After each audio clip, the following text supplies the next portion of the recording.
आज आपण बनवणार आहोत प्रोटीन आणि आयर्नयुक्त पालकांच्या देठांची चटणी.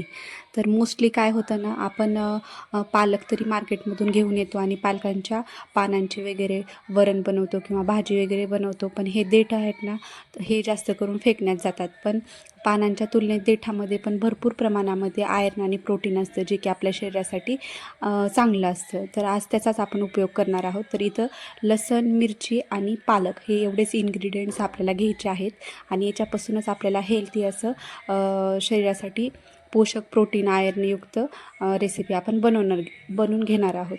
तर चला, तर मग सगळ्यात सुरुवातीला ना पालकाचे देठं वगैरे काढून ना व्यवस्थित साफ स्वच्छ पाण्याने धुवून घ्यायचे आहेत आणि गरम तव्यावरती ना टाकायचे आहेत.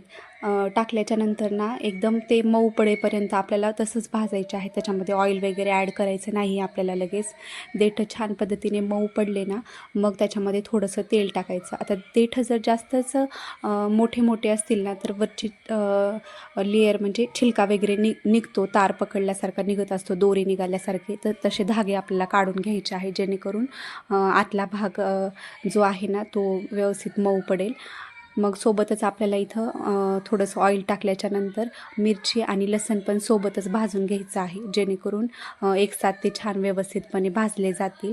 आता मिरची, लसण आणि पालकाचे देठं हे एकत्रित भाजून थोडेसे गार करून घ्यायचे आहेत आणि गार झाल्याच्या नंतर ना आपल्याला याच्यामध्ये अगदी थोडेसेच जिरे ॲड करायचे आहेत, जेणेकरून ह्या चटणीची टेस्ट ना अजूनच छान लागेल.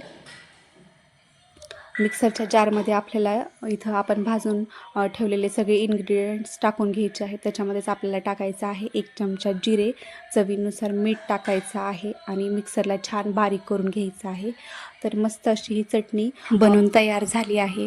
तर ही ना तुम्ही दह्यासोबत खाऊ शकता, अजूनच जास्त छान लागते. जर वाटलंच तर तुम्ही याच्यामध्ये थोडेसे शेंगदाणे पण ॲड करू शकता, पण अशीसुद्धा बनवली तर एकदम भन्नाट लागते. दह्यासोबत टाकून भाकरीसोबत तुम्ही छान एन्जॉय करू शकता.